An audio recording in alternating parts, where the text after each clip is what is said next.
बार फिर से आप सभी दर्शकों का बहुत स्वागत करते हुए इस वक्त मैं मौजूद हूं देश की आर्थिक राजधानी यानी मुंबई में। लेकिन अब ये आर्थिक राजधानी से ज्यादा बढ़कर पॉलिटिकल डिस्कोर्स का एपिसेंटर बन चुकी है। इस वक्त मैं हयात होटल में मौजूद हूं जहां पर आज और कल गहन मंथन होने जा रहा है। अगले 24 घंटे बहुत महत्वपूर्ण होने जा रहे हैं क्योंकि इंडिया अलायंस की मीटिंग यहां पर होने वाली है और इस मीटिंग में बहुत सारे एजेंडा तय किए गए हैं। पहला एजेंडा तो यही है कि चुनाव किस तरीके से प्रधानमंत्री नरेंद्र मोदी के खिलाफ लड़ा जाए, उनके खिलाफ सबसे बड़ा चेहरा कौन सा होगा, पार्टी के अंदर सीट शेयरिंग की रणनीति क्या होगी। आज इन तमाम बिंदुओं पर चर्चा होनी है। आज और कल इस वक्त जिस हयात होटल के बाहर में मौजूद हूं, यहां पर जैसे ही मीटिंग शुरू होगी एक एक करके तमाम खबरें छनकर बाहर आना शुरू हो जाएंगी। और जिस चीज का जिक्र अभी मेरे सहयोगी ने पोस्टर्स का जिक्र किया, मैं खुद अपनी आंखों देखी आपको बता दूं, जैसे दिल्ली से मुंबई में पहुंची एयरपोर्ट पर उतरते ही पोस्टर्स की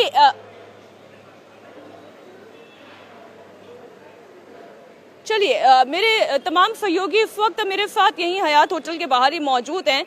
राजेश, दिनेश और सचिन हमारे साथ लगातार जुड़े हुए हैं तमाम अपडेट्स के साथ।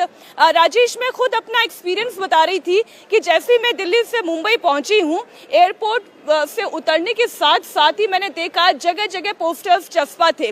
कोई नीतीश कुमार को सबसे आगे दिखाने की कोशिश कर रहा है, कोई राहुल गांधी को सबसे आगे दिखाने की कोशिश कर रहा है। सब अपने अपने नेताओं के लिए लगातार लॉबिंग कर रहे हैं, उन्हें बड़ा दिखाने की कोशिश कर रहे हैं। अब जैसे नीतीश कुमार का ही मैं जिक्र कर लूं, जननायक नीतीश कुमार, इंडिया मांगे जननायक नीतीश कुमार यानी कर्पूरी ठाकुर से उन्हें सीधा जोड़ने की कोशिश की जा रही है।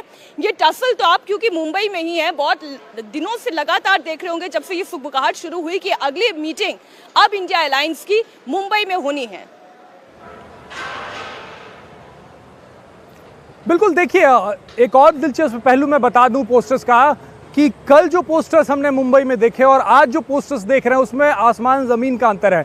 कल पूरा मुंबई यानी कि एयरपोर्ट से लेकर होटल हयात तक का रास्ता था, उसमें कांग्रेस के द्वारा पोस्टर्स लगाए गए थे। लेकिन अब जो पोस्टर्स हैं वो दूसरी पार्टियों के भी लगाए गए हैं, कई पोस्टर्स हटा के लगाए गए हैं। यानी कि क्रेडिट वॉर, एक दूसरे से ज़्यादा माइलेज लेने का वॉर जो है वो दिखता है। दिनेश मौर्य ने वहाँ जायजा लिया था। दिनेश, कल जिशान सिद्दीकी ने पोस्टर लगाए थे कांग्रेस के विधायक के और पूरी सड़क जो थी उनकी पोस्टर से पटी थी। आज तो हालात बदले दिख रहे थे। जी बिल्कुल, देखिए आज जब हम सड़क पर घूम रहे थे तो जिन जगहों पर जिशान सिद्दीकी ने कांग्रेस के पोस्टर्स लगाए थे, रातों रात वो तमाम पोस्टर्स गायब हो गए। बड़े बड़े, ऐसे भी नहीं छोटे पोस्टर्स, बड़े बड़े पोस्टर्स थे, उन सभी पोस्टर्स बैनर्स को हटा दिया गया। जब हमने डिटेल जानने की कोशिश की तब पता चला कि कल शाम को जब ठाकरे सेना के बड़े बड़े नेता जब यहाँ से गुजर रहे थे तब उन्होंने सड़क के दोनों तरफ देखा कि हर तरफ सिर्फ और सिर्फ कांग्रेस ही नजर आ रही है, सारा श्रेय एक तरह से कांग्रेस को जा रहा है। उसके बाद रातों रात गायब कर दिया गया। सूत्र बता रहे हैं कि वो ठाकरे सेना की तरफ से पोस्टर्स गायब किए गए। क्रेडिट वॉर दिख रहा है सचिन। जी बिल्कुल, सड़कों पर अभी ये होटल के सामने ही आप नज़र डालेंगे तो यहाँ पर भी सिर्फ कांग्रेस और कांग्रेस के ही पोस्टर थे। तो शिवसेना को लग रहा है कि वो इस बैठक के होस्ट है, प्रमुख होस्ट है। वो खुद भी दावा करते हैं, हालांकि कांग्रेस के लोग कहते हैं कि नहीं, उद्धव ठाकरे सिर्फ अकेले होस्ट नहीं है बल्कि एमवीए, पूरा एमवीए की तीनों पार्टी इसकी होस्ट है। तो ये क्रेडिट वॉर जो है अंदर भी दिखाई दे रहा है, सड़कों पर भी दिखाई दे रहा है और होटल के अंदर जो इंतजामात है वो वहाँ पर भी दिखाई दे रहा है। मैं आपको हाँ एक उदाहरण बताना चाहूँगा। आप मुझे पूछ सकते हैं कि अंदर कल हमने क्या देखा। तो वहाँ पर जब इसके प्रमुख, जो आयोजन समिति है उसके प्रमुख है अशोक चौहान, और जो छोटे दल के नेता हमने देखा कि कपिल पाटिल, नीतीश कुमार पार्टी के यहाँ के प्रदेश अध्यक्ष है और एमएलसी भी है, वो यहाँ के प्रमुख नेता है। वैसे ही मीराना एक डीएमके के स्टालिन की पार्टी के नेता है। वो लोग कल होटल के बाहर खड़े थे। बता रहे हैं ये बात सच है कि कांग्रेस के पोस्टर सबसे ज्यादा दिखाई दे रहे हैं और सबसे बड़ी इमेज लार्जर देन लाइफ दिखाने की कोशिश की जा रही है।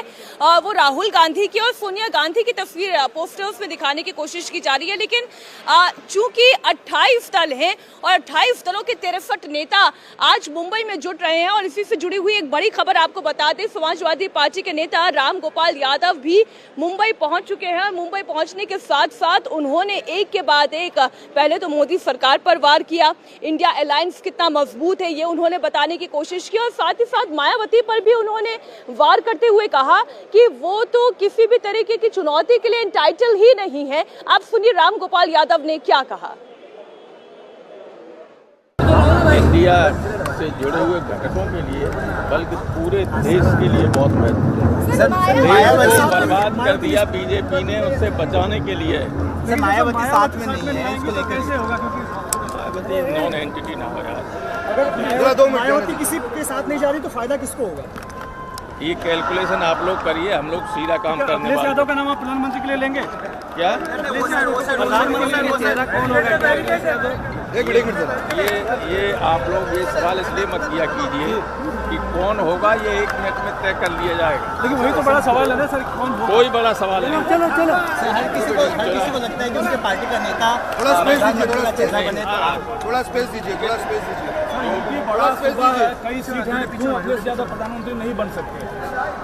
अखिलेश यादव को अभी बहुत सर अखिलेश यादव क्यों नहीं प्रधानमंत्री बन सकते? आप कैमरे अरे क्या डिस्टर्ब कर रहे हैं? लेकिन हमारी पार्टी आपने सुना राम गोपाल यादव को, जो क्लियरली ये कह रहे हैं कि मायावती तो एंटाइटल ही नहीं है और इंडिया अलायंस से जुड़ी हुई किसी भी खबर को वो देने के लिए राजी नहीं है। और फिर आप चाहे फारूक अब्दुल्ला को सुन ले, आप संजय राउत को सुन ले, इन सभी नेताओं का एक ही ट्रैक पर बयान सामने आ रहा है। जब आप उनसे पूछे कि कन्वीनर कौन होगा तो वो जवाब नहीं देते। जब आप उनसे पूछते हैं कि सीट शेयरिंग का फॉर्मूला क्या होगा, क्योंकि असली जंग तो सीट शेयरिंग को लेकर है, तब भी कोई जवाब इंडिया अलायंस के इन तमाम नेताओं की ओर से नहीं आता। सचिन हमारे साथ जुड़े हुए, राजेश आपके साथ मौजूद है। सचिन, सर आप उनसे पूछे कि असली लड़ाई तो ये सीट शेयरिंग को लेकर है और सीट शेयरिंग कैसे होगा, क्या आज की इस बैठक में तय किया जा सकेगा? क्या इन 24 घंटों में देश की जनता को ये पता चल पाएगा कि इंडिया अलायंस आखिर सीटों का बंटवारा कैसे करेगा?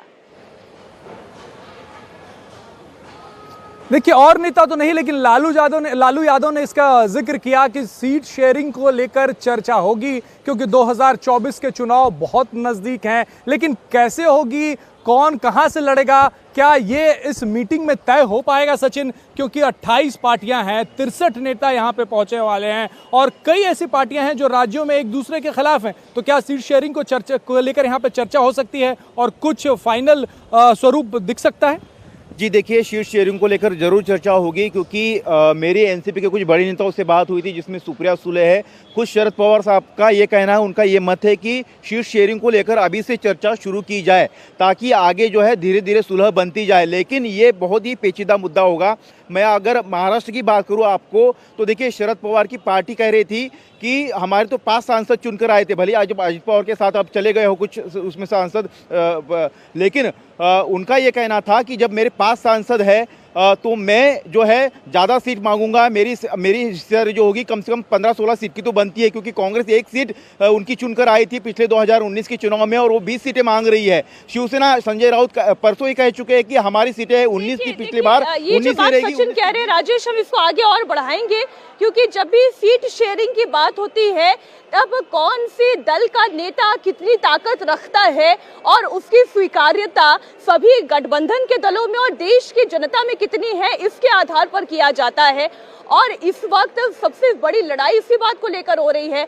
आम आदमी पार्टी की जो नेता हैं वो अरविंद केजरीवाल को सबसे बड़ा बताते हैं, नीतीश कुमार की पार्टी यानी जदयू के नेता सबसे बड़ा नीतीश कुमार को बताते हैं, शरद पवार अपने आप में एक बड़े नेता है, ममता बनर्जी हो गए, अखिलेश यादव हो गए, सभी एक होड़ सी मची हुई है। और जब इसी को लेकर कांग्रेस पार्टी के प्रवक्ता पवन खेड़ा से सवाल पूछा गया तो उन्होंने कहा कि गठबंधन के चेहरे से कांग्रेस किनारा करती है, क्योंकि नेता को लेकर गठबंधन में कोई चर्चा की ही नहीं जा रही है। पवन खेड़ा ने कहा कि अपने नेताओं को आगे बढ़ते देखना गलत नहीं है और जो भी निर्णय होगा ये बता दिया जाएगा। ये अपने आप में कहने के लिए काफी है कि देखिए राजेश की चाहे वो अखिलेश यादव हो, चाहे वो अगर हम बात करें अरविंद केजरीवाल की या राहुल गांधी की हम बात करें, अपनी अपनी पार्टी के सभी नेताओं के लिए तो उनके दल के प्रमुख ही सर्वोपरि हैं, लेकिन क्या इंडिया अलायंस में भी वो उतने ही स्वीकार्य होंगे? असली लड़ाई इस बात की है। इसी बीच एक और बड़ी खबर आ रही है, उत्तर प्रदेश में पुलिस और वकीलों के बीच में जंग छिड़ी हुई है। इंडिया टीवी हर वक्त हर जगह डाउनलोड करने के लिए सर्च करें India TV news Google play store या ऐप स्टोर पर।